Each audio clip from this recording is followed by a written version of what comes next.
حضرت غوث اعظم شیخ عبد القادر جیلانی علیہ رحمہ و رضوان، آپ سفر پہ جاتے ہیں تو ڈاکو پڑتے ہیں، سب کی تلاشی ہوتی ہے۔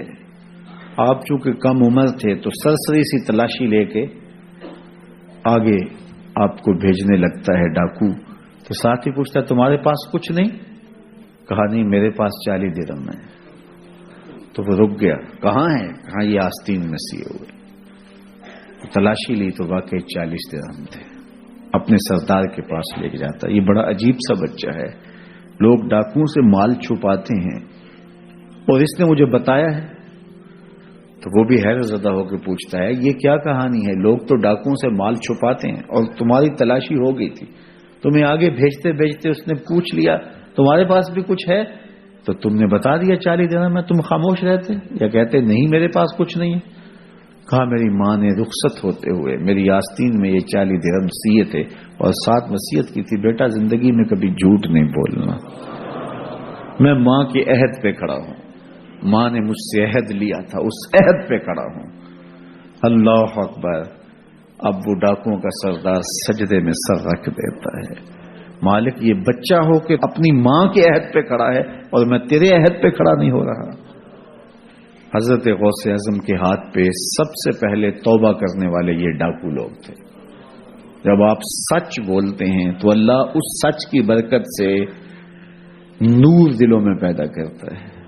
مجھے یہ بتائیے، حضرت غوث اعظم رضی اللہ تعالیٰ عنہ نے سچ بولا، اور سچ کیا بولا کہ میری آستین کے اندر چند درہم ہیں۔ اس کی برکت یہ ہوئی کہ مدتوں سے لوگوں کا مال لوٹنے والے راہزن، ڈاکو، چور، لٹیرے، ان کے سینے میں ایمان کا چراغاں ہو گیا، توبہ کا نور آ گیا۔ یار وہ سچ بولیں تو دوسروں کے سینوں کے اندر چراغ علم روشن ہوتا ہے، نور رحمت آتا ہے، ایمان کا، ہدایت کا نور پیدا ہو جاتا ہے۔ تو جو سچ بول رہا ہے اس کے اپنے سینے میں کتنا نور پیدا ہوتا ہے۔ یہ تو ان کی برکت سے دوسروں کے سینے میں نور پیدا ہوا، ان کے سچ کی برکت سے ایسا نور پھیلا کہ جو اطراف میں کھڑے تھے وہ بھی محروم نہ رہے۔ تو جو خود سچ بولنے والا ہے اس کے اپنے اندر کتنا چراغاں ہوا ہوگا۔ تو جب آپ سچ بولتے ہیں تو آپ کی بات دلوں میں اترتی ہے، آپ کی بات روحوں میں اثر کرتی ہے۔ آپ جانتے ہیں میرے اور آپ کے آقا و مولا لوگوں کو تبلیغ بعد میں کرنا شروع کی، صادق اور امین حضور کو پہلے لوگ کہتے تھے۔ جب لوگوں نے صادق اور امین کہہ دیا تو پھر آپ نے لوگوں سے بات کی، اور پھر جب کوہ صفا پہ چڑھ کے کہا اگر میں کہوں کہ پہاڑ کی دوسری جانب سے ایک لشکر آ رہا ہے جو تمہیں کچل دے گا تو مان لو گے؟ تو انہوں نے کیا کہا تھا؟ نظر نہ بھی آیا تو کہیں گے ہم اندھے ہیں تم سچے ہو۔ اتنا یقین ہے، اتنا یقین ہے۔ اللہ اکبر۔ تو صاحب اپنی زندگی میں سچ شامل کیجئے، اپنے شب و روز کے اندر سچ شامل کیجئے۔ حضرت ابو ہریرہ رضی اللہ تعالیٰ عنہ جب بھی ہاتھ اٹھاتے تھے تو یہ دعا کرتے تھے، اللہم اغفر لابی ہریرہ ولی ولمن استغفر لہما۔ اے اللہ ابو ہریرہ کو بخش دے، حضرت ابو ہریرہ کی ماں کو بخش دے، اور قیامت تک جو ہم دونوں کے لیے بخشش کی دعا کرے اس کو بھی بخش دے۔ حضرت امام محمد بن سیرین ایک بزرگ ہوئے تابعی، جب بھی دعا کرتے تھے یہ دعا ضرور کرتے تھے، اے اللہ ابو ہریرہ کی بخشش کر دے۔ کسی نے کہا کہ تمہیں ابو ہریرہ رضی اللہ تعالیٰ عنہ ان کی ماں سے بڑی ہمدردی ہے؟ کہا ان سے جو ہمدردی ہونی ہے وہ تو ہونی ہے۔ انہوں نے کہا ہوا ہے اللہ ابو ہریرہ اور ان کی ماں کو بخش دے، جو ان کے لیے دعا کرے اس کو بھی بخش دے۔ تو میں دعا کر کے اپنی بخشش پکی کر رہا ہوں۔ تو والدین کے لیے دعا کرنا اللہ کی رحمت کو دعوت دینا ہے۔ تو فرمایا کہ جاؤ اویس بن عامر کو جانا اور جا کے اس کو میری امت کے لیے دعا کا کہنا۔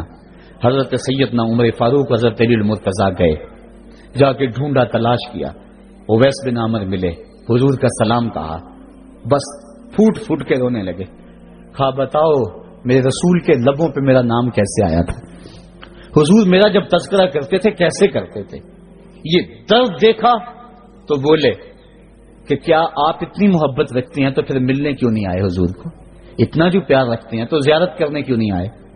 تو حضرت اویس کرنی نے بات کے رخ کو بدلا، کہا تم نے میرے رسول کو دیکھا؟ تم نے میرے رسول کی زیارت کی ہے؟ کہا ہاں ہم تو صبح شام وہاں رہے ہیں. کہا پھر بتاؤ حضور کے یہ ابرو جڑے ہوئے تھے یا کھلے ہوئے تھے؟ اب دونوں حیران ہو گئے. کہا تم نے تو دیکھا میں نے تو دیکھا نہیں, تم بتاؤ نا. پھر میں تو گیا نہیں, مجھے کہتے ہو گیا نہیں, تم بتاؤ حضور کے ابرو جڑے ہوئے تھے یا کھلے ہوئے تھے؟ حیران ہیں. کہا حضور آپ ہی بتلائیے. کہا کوئی دور سے دیکھتا تو جڑے ہوئے نظر آتے, قریب آ کے دیکھتا تو کھلے ہوئے نظر آتے. یہ وہ ہے جو ماں کی خدمت کرتا رہا اور حضور کے دربار میں حاضر نہیں ہو سکا, لیکن حاضری اس کی تھی, وہ جہاں بھی تھا وہ نبی کے قرب میں تھا. تو اس لیے ماں باپ کی خدمت اتنا بڑا وظیفہ